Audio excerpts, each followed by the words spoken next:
Welcome to the Halving Report. We're currently about less than 40 blocks away from the fourth Bitcoin Halving event. I'm joined by Coach Carbon. Thank you for your time today to come on and talk to us about Bitcoin and your journey in the space. Thanks for having me on. Looking forward to it. Yeah, me too. So how are you feeling today, knowing the Halving event is going to happen in a few hours from now? It's a weird one. This is my first halving. Wasn't aware of Bitcoin. I'd say I wasn't educated on Bitcoin the last halving. I knew of it, but hadn't really paid any interest. This time round, fully immersed. I've met lots of people in the community. Looking forward to it. There's lots of things that are going on to mark the occasion. I'm involved with Team Satoshi, and we're going to do a live stream. So I'll be staying up late in the UK to see the halving. It feels a bit like Christmas or New Year's as a kid. Yeah, no, that's awesome. What kind of live stream do you have going on later tonight? So Team Satoshi are a group of people that promote Bitcoin through sport. So Yep. everyone's going to be doing their own activity live together. So just turn that alarm off. Yeah, from block 839,997 all the way to 840001. So yeah, there'll be, who knows how quickly or how slow those blocks will come in. We'll soon find out. But we're going to be staying active and mobile whilst we're waiting.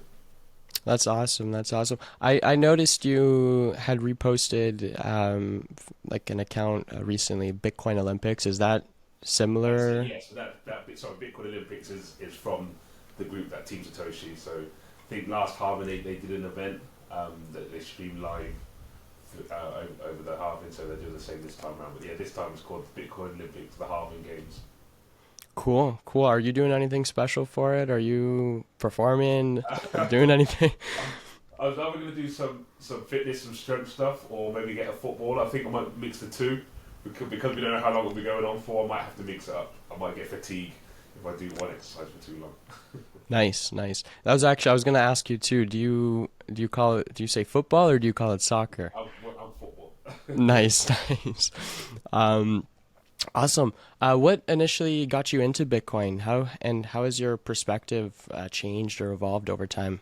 Um, my entry point was that a friend of mine in a group chat said he wants to speak about crypto, and at that moment in my life, I had a lot of free time, and I'd missed other opportunities before that I was then working on. So I thought to myself, why would I dismiss this opportunity now? Let me just look into it. And so with the free time, I said I would do. So I messaged him back, and the first thing he said was, "Do your own research," which I'm thankful for.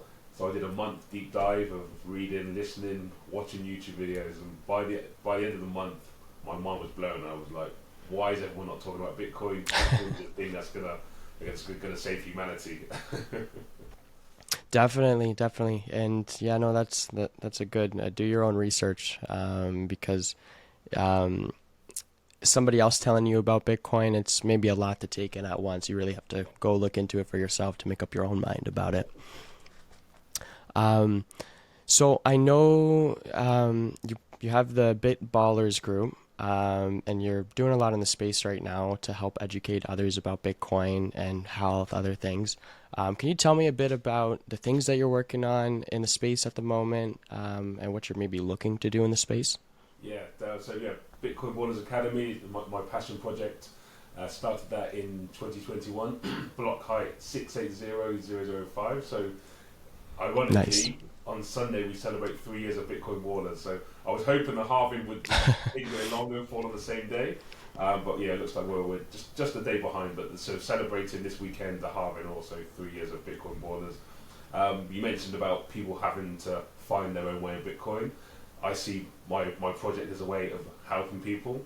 So with my training programs and the skills competitions I do, it's football based or soccer based. So people generally know the skills that we're doing, but I have a Bitcoin take on it. Use Bitcoin terminology, use fundamentals and principles that I understand from Bitcoin, and use that whilst I'm coaching. So by the end of the session when they enter the competition, they may not know it's Bitcoin terms, but they're kind of figure it out. And if they hear these words again in the future, they can relate it to, "Oh, actually, I understand that through that skill that I did, or I understand it from that part of play of football." So yeah, we talk about fighting the FUD, self-belief, doing your own research when you do your training. We talk about peer-to-peer when you're passing the ball. Lots of terminologies that I throw in there, and sometimes I might get the odd local what's he talking about, but I then explain what it means. Nice, nice. No, that's awesome. So, Bitballers, or the academy that you have, is it like different, like you have different competitions, different groups, or different Oh, sessions that you run, or is it like a yeah. So team and you go compete? ultimately, it embodies Bitcoin. So it's a decentralized team. It started off as just an Instagram page where, just by engaging with the page, I would give sats away and give prizes away. Then I started to do competitions, so people could send in videos of them doing skills and rewards. I then started doing competitions, so I hosted a competition in my local area called the Bitcoin Ballers Winter Cup Festival for young children. So families could come along, watch their young people play, and learn a little bit on the day, but also watch a competition. I then linked up with Geyser crowdfunding page. They enabled me to get a kit, so I was sponsored by Corn Corner. That then allowed us to enter teams in the football competition. So we had young boys and girls, we had adults teams play, and since then I'm still doing all the online stuff. And then we've been to Amsterdam where we hosted a tournament, and also, or most recently, Madeira. So we just come back from Bitcoin Atlantis, and we hosted a competition. I did some skills sessions during the conference. So it's football is a universal language, and Bitcoin is a universal money. So linking the two together, I'm just having lots of fun with it and meeting some fantastic people. That's awesome, man. That's awesome, and I like football as well. Played it my whole life too, so I love that you've integrated both of them, and that's awesome that you're running the events and bringing people to come play football, but then also teaching them about Bitcoin. That's awesome, man. What Um, you like when you do tee ups or kick ups? Pardon? Can you juggle with the ball? You know, that's always been something actually I, for some reason, struggled with. I think with juggling, it's maybe practice makes Yeah, perfect. The more you do it, the better you get with proof of it. work, right? Yeah, exactly. Right now I referee Okay. football, so whenever it's like halftime or before the game and I'm waiting for the teams to come on, I just kind of sit there on the sideline. I juggle a little bit, but Nice. maybe I've gone into 10 once in my life, so I've never, I can't juggle for too long. I always quite liked an official or referee that could play football. Yeah. Yeah. Oh yeah. When Um, you see a referee doing some kick ups or juggling, you know that they've played a little bit. for sure. That's how I feel too. I'm like, there's no, you can't mess with me. Like I do know the rules because I'm a player too. Yeah. Or was a player first, but then yeah, no, reffing's good too. And while I ref and I watch the people play, it just makes me think about wanting to play again. Makes me think I want to coach a team. Like it brings back the player in me, I guess. Yeah. I remember when Uh, I used to referee my son's games. yeah, None of the parents used to want to do it, but I used to love it because I was in the centre of the pitch. I'm running around. Like there's no better place to be right. apart from actually playing. It's Yeah. the next best thing. Sometimes I'm there, the ball comes close to me, and it's like, oh, I just want to kick it. Or like one of the teams, maybe they're not working hard, maybe they're not running as much. It's like, well, I could just take this ball and start running with it, but of course we can't do that. Um, so you refed your son's games. Did you ever ref outside of that? Like, did you take like a course to referee No, or like? I never did. I was either coaching, refereeing the young boys, or spectator. Have you? How long have you maybe coached soccer or football? Sorry, I'm So Canadian, so we say soccer, unfortunately. I say officially started coaching. I earned my badges.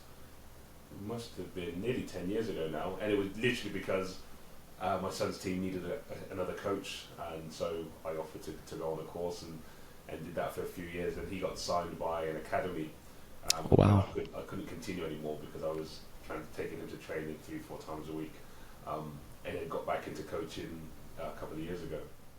nice, nice. Is your son a Bitcoiner? And he would say no, but he knows a lot more than a lot of people.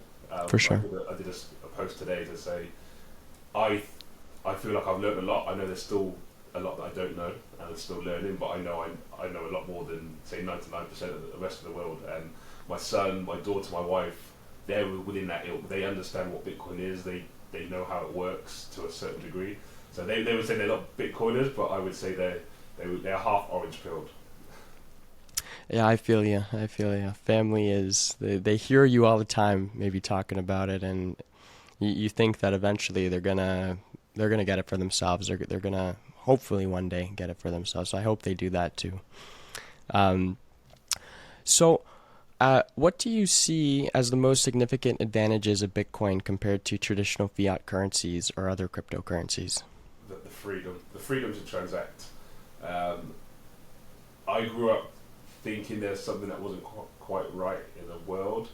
Um, Never could put my finger on it, and it feels like Neo in the Matrix when you realize that the money is broken, and you think now it all makes sense.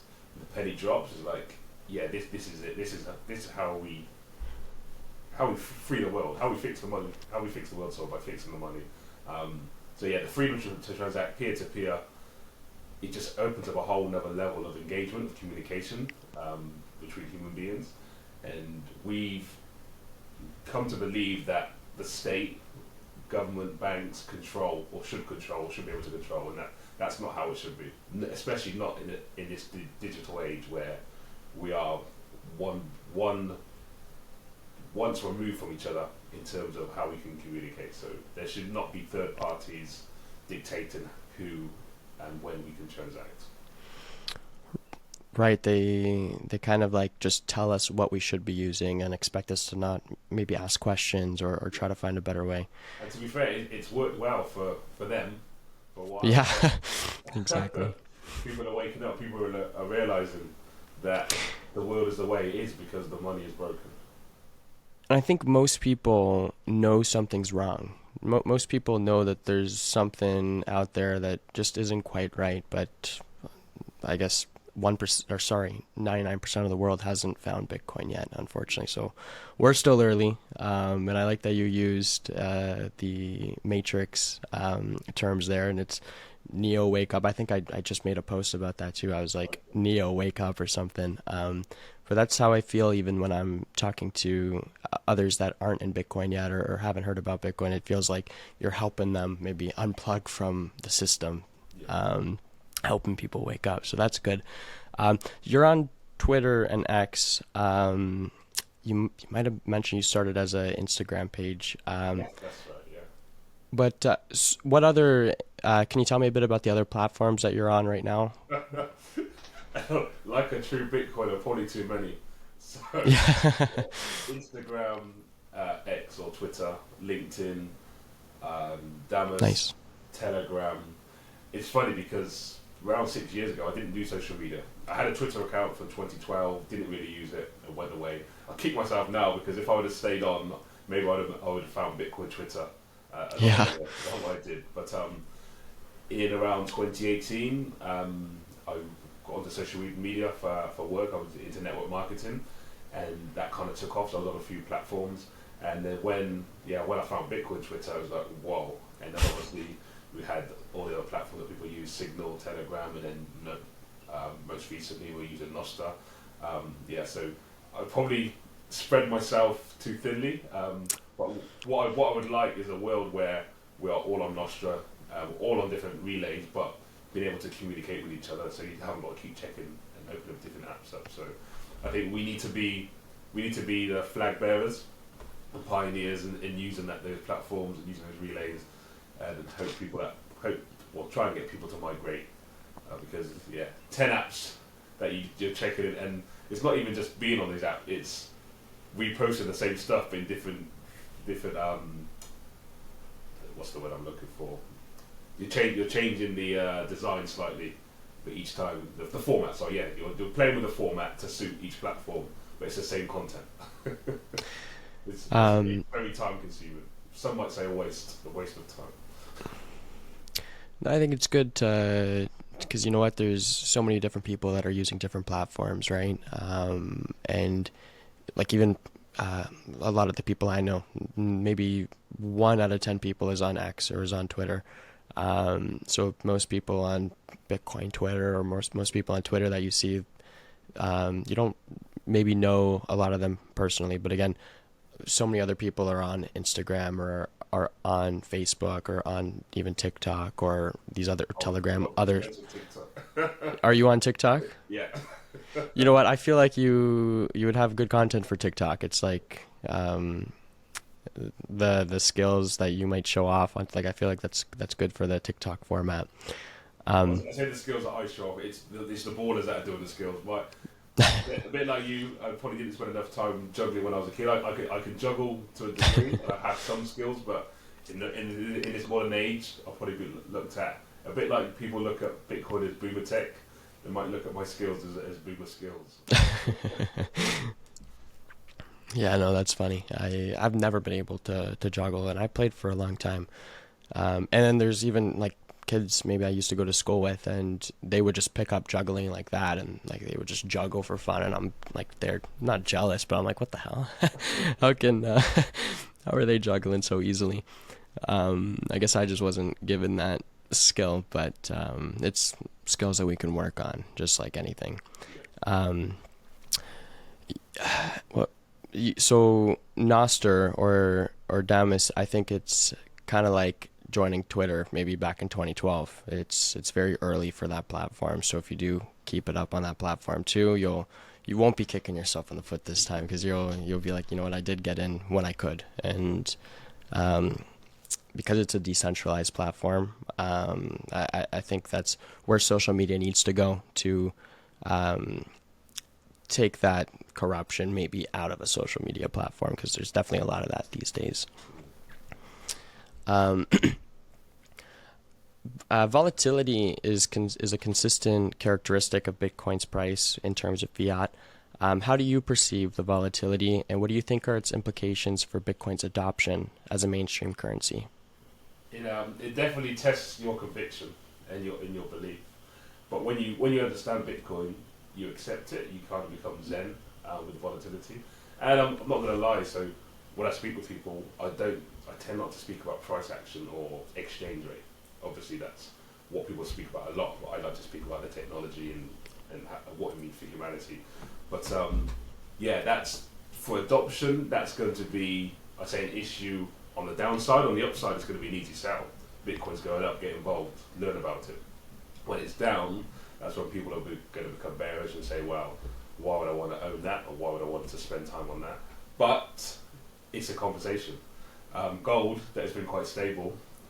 Not many people my age and younger are talking about gold, and there's probably probably a reason for that because it's not exciting.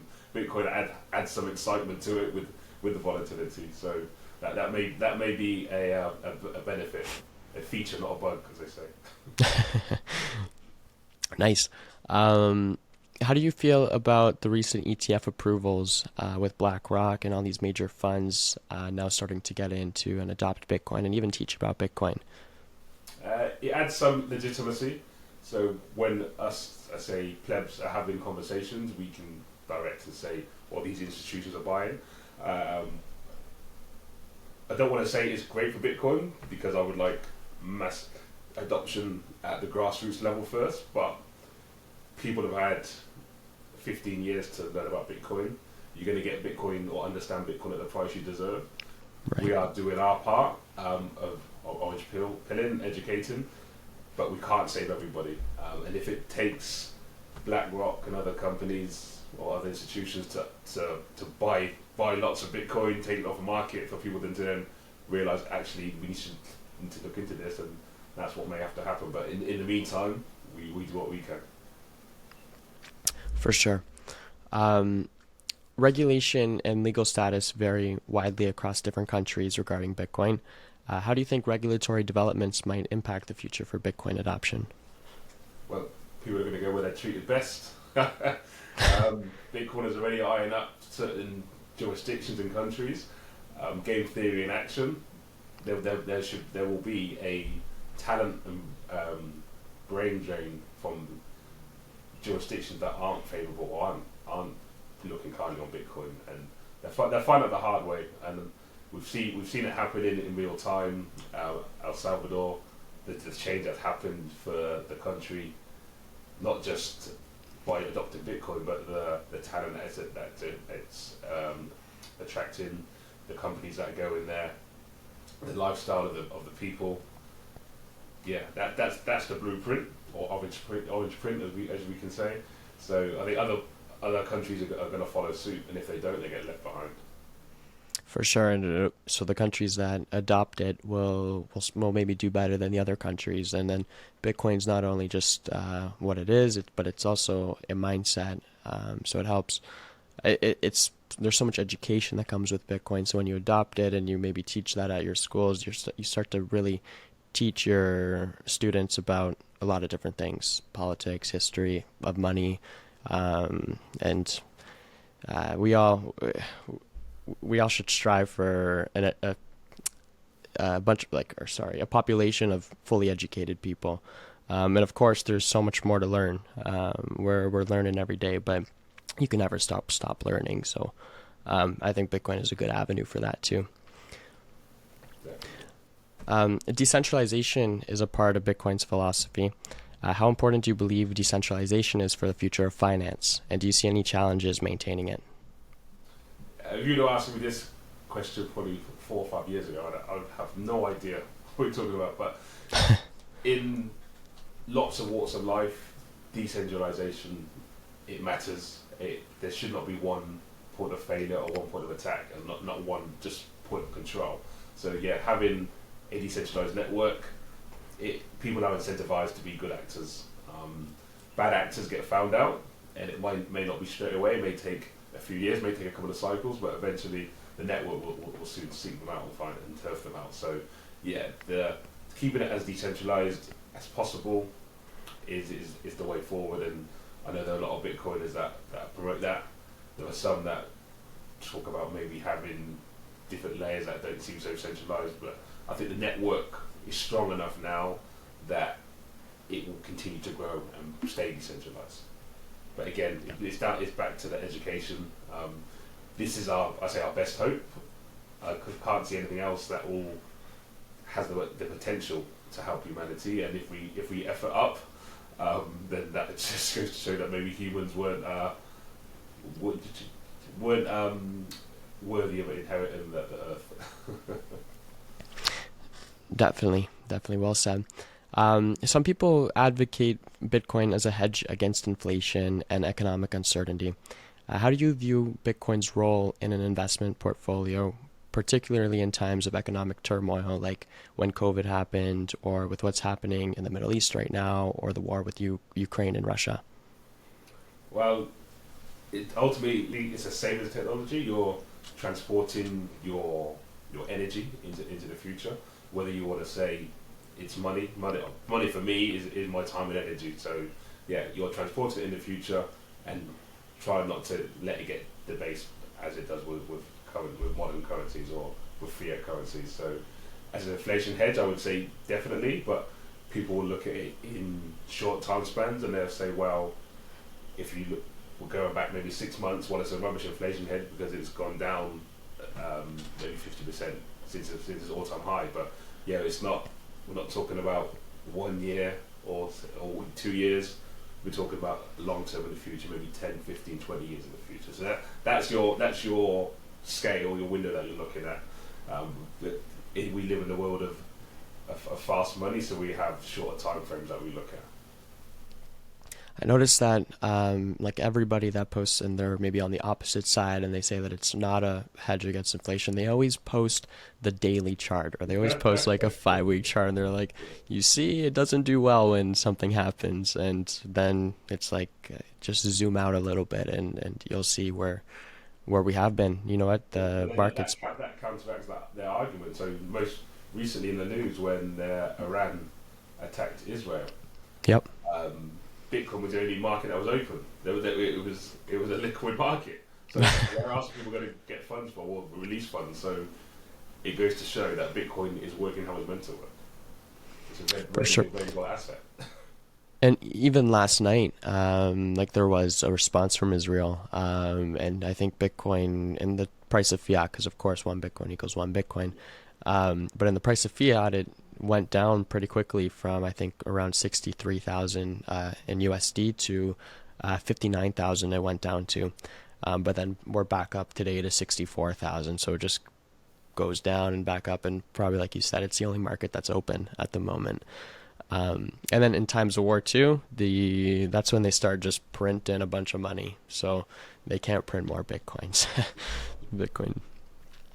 Um, so security is a significant concern in Bitcoin and in the cryptocurrency space. How would you assess the security measures surrounding Bitcoin now, and what steps do you recommend for individuals to secure their holdings? Maybe not an area that is my expertise, but as part of my education, self custody is the way. It may seem a bit daunting because we have allowed ourselves to be, what's the word I'm looking for? To live in a nanny state, so to be looked after by banks and by governments and spoon fed stuff. So yeah, taking ownership and self custody of what could be generational wealth can be daunting, but understand it for what it is. And when you have an experience where you possibly can't access funds, then you'll realise having your funds in self custody in times of need is a necessity. It's a right, and it should be treated as such. And those are the steps you have to take when you want to be your own bank. You have to learn it, and once you learn it, you know what? Maybe it's a bit harder than riding a bike, but it's like once you learn it once, you might be able to just pick it back up again. But there's a lot of good Many reasons. other things we do in the world that are probably harder than self custodian, but because it's revolves around money, and we've never really looked after our own money. We've Yeah. never really entrusted a third party or bank with our funds. And I think that's why it can seem a bit daunting. And at any time, like if your Bitcoin is on an exchange or something, at any time, if you make the wrong person upset, maybe they will come to that exchange and try to get your funds. And who knows if that exchange will stand up for you. So it's good to have it self custody and have it somewhere safe. Um, how do you learn about Bitcoin? What are some of your favorite resources for getting more information? It's got to be YouTube or podcasts. And so Okay. anyone that is listening now who maybe a new, I would say just consume as much as you can. I was on a business call earlier with somebody, and I said everything I've learned about Bitcoin, I've got for free. Now I know there are places you can go and pay for courses, but I would say to people, again, do your own research, find the signal, not the noise. So seek out people that are speaking truth and not trying to sell you something, and then you're gonna form your own journey, your own rabbit hole journey. Nobody can do it for you. The people that you can reach out to, that you can ask questions that can help. But yeah, if you can listen to podcasts, read books, and watch YouTube, the content is there for you. Is free. Do you have any podcasts or like any specific YouTubers or accounts that you would recommend? Yeah, just like myself, I've evolved. My content my constant consuming has evolved as well. So at the moment, I'm listening to a lot of Simply Bitcoin Yep. with Nico and Optimus. What else is there? I started off with Robert Breedlove, so that was my big deep rabbit hole. The Okay. first week, so his three-part series, Masters of Slaves of Money, and then the Sailor series. That took me down to the deep rabbit hole. I tried to orange pill my friends and family with those 13 hours, but it didn't work, so I had to try and find a new text. But yeah, if anyone hasn't seen that, go and check that out. I'm just trying to think. Swan, I've been watching a little bit of Swan recently. They've put a lot of good content out there. Daniel Prince, Once Bitten podcast. That was one of the first podcasts I listened to. I still listen to his show regularly. And what I love about his show is he'll have plebs on, but also people that are notable in the space that have been into Bitcoin a long time. So whenever he has an episode released, you never know where it's going to come from and who's going to be on. Right.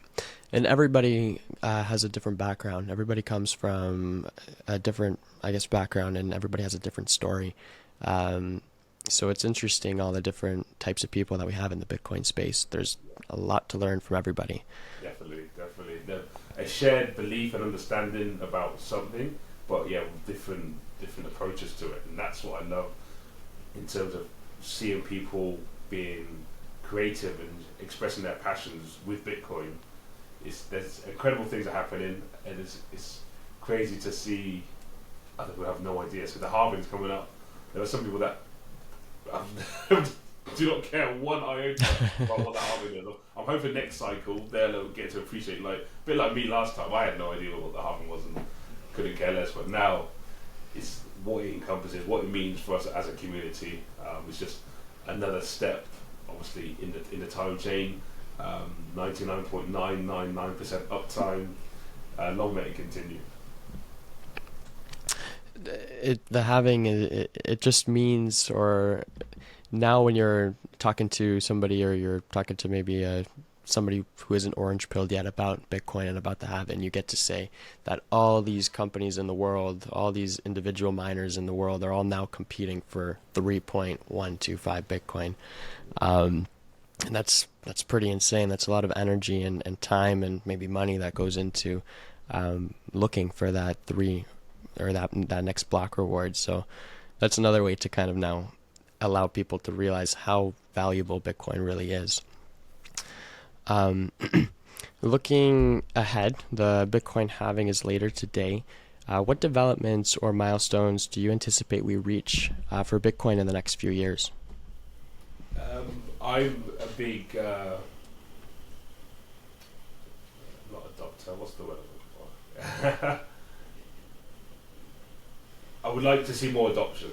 Is what I'm trying to say. So I'm hoping adoption becomes easier in terms of use cases and technology. So we have Lightning. So from someone like myself, when I first got into Bitcoin, Lightning was already being used. So I've always known Lightning. For me, Lightning is native to Bitcoin, where there were lots of Bitcoiners that understood Bitcoin for a long time that have never used Lightning. I'd be interested to see in the next 4 years layers above Lightning or layers above Bitcoin that will become second nature, and that's going to help us onboard the next group of people in the next cycle, where it's going to be as easy as Apple Pay on your phone. You just tap and pay, or tap and receive, tap and communicate, and people might not even know that they're dealing with Bitcoin. It's just interoperable with everything they do. So that's what I hope and what I envisage happening. Knowing the history of Bitcoin and what's happened in the last cycle, I can only see that getting better. I hope that happens soon too, and I think it might happen sooner than later. It makes my There's job easier. Not that it should be easy. You should have some element of hard work in the proof of work, but it might help us on board and help a lot more people.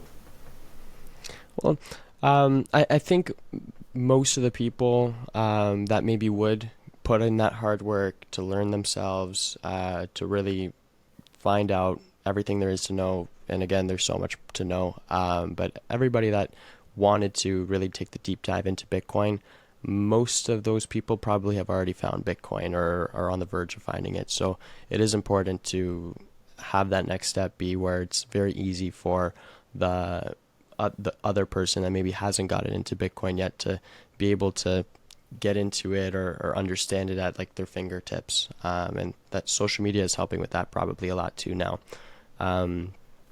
But like that's what kind of got me into it was it had to be put right in front of me. Hey, you can buy Bitcoin here, and I was like, okay, well, I've heard about Bitcoin, so I'd like to invest. So you know what? Let me go in and I guess start to invest in Bitcoin as well. But then it's from there that you start to really learn about Bitcoin, what it is, and that we're not in this for the money. We're really in this to fix the world and make the world maybe a better place. So, but I do think it's important. Stay for the money, stay for the revolution. Exactly, exactly. Awesome. If you had to guess, again, the halving is later today. What is your price prediction for Bitcoin in 1 week? And then what is your price prediction 1 week before the next halving in 2028? Okay. Bitcoin always does the opposite of what you think it's going to do. So, in my mind, Bitcoin is not going to pump; it's going to dump, just because that's what it does. Fingers crossed it goes up now. So, on that note, next week I think the price will be 100k because it does the opposite of what I think. But next cycle, 2028, you say? Yeah. It's going to be out there, and I don't like doing price predictions because I know I follow people that have done it before, and it hasn't happened. And you think, what you're thinking about. But it's just speculation. So I'm going to say 500k. But again, that's the exchange rate. That's the fiat exchange rate. One Bitcoin is one Bitcoin.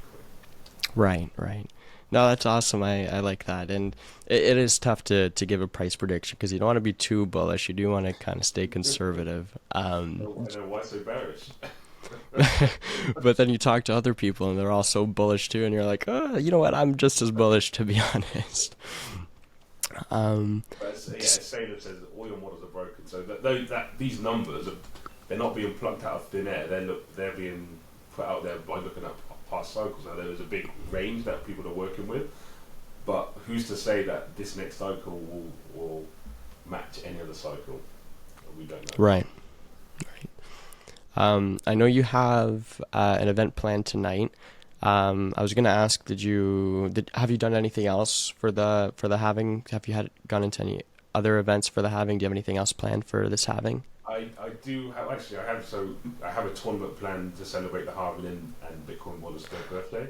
So I've Nice. called that the Halving Games. So that will be on Sunday, where I've invited young players to come and do some skills and get rewarded. So that's being supported by Orange Pillat and BitRefill and also Shamory. Still some time left for other Bitcoin companies to get involved. But yeah, basically rewarding young people through their proof of work and having fun, but educating them at the same time. Nice. What about in later on in the year? Are you going into any more Bitcoin conferences? So Anything nothing planned? set in stone yet, but I would like to go to Prague in a couple of months. Amsterdam, I've been to 2022 and 23, so the 2 years they've had hosted. So I think I should go there, make it a hat trick.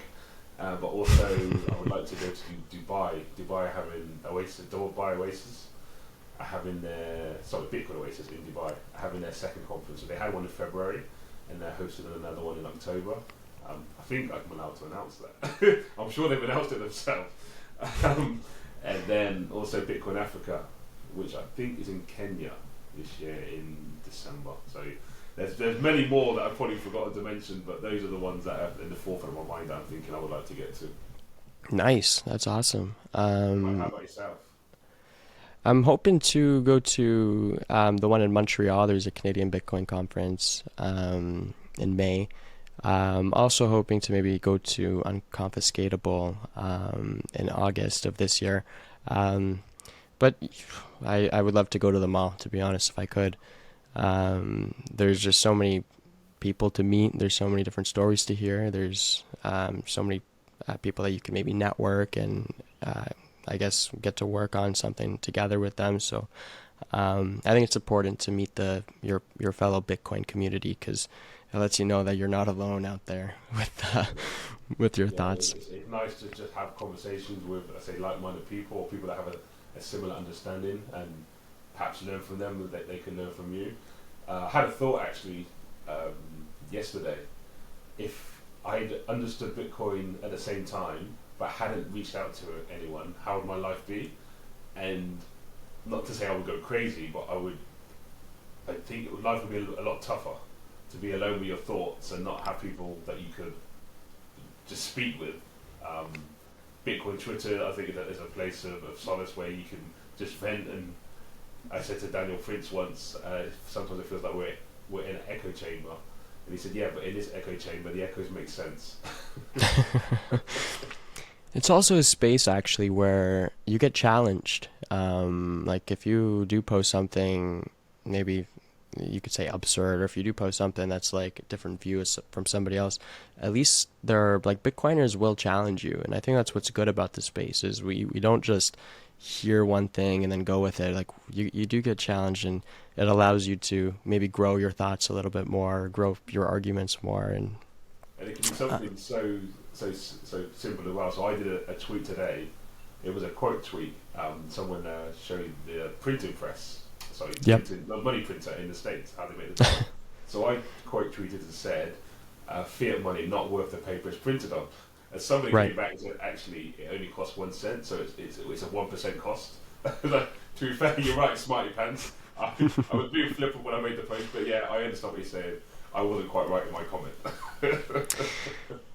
there's something I heard too, and it's I like to say it often actually, but it costs the same amount of money and energy to print a $1 bill than it does to print a $100 bill. They just tell us it's worth that much, and we just go with it for some reason. I've never thought of it like that actually. Yeah, you're right. It Yeah, might be the ink. The ink might be a bit more expensive.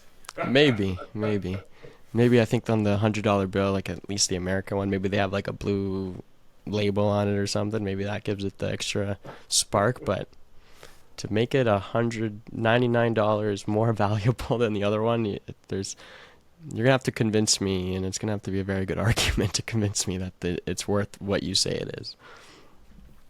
Um, how was you went to Bitcoin Atlantis earlier this year? Yeah, it was amazing. So I've been to a few conferences. The difference with this one, I think I coined the term kid energy. So we heard it. Do you know the term femagy?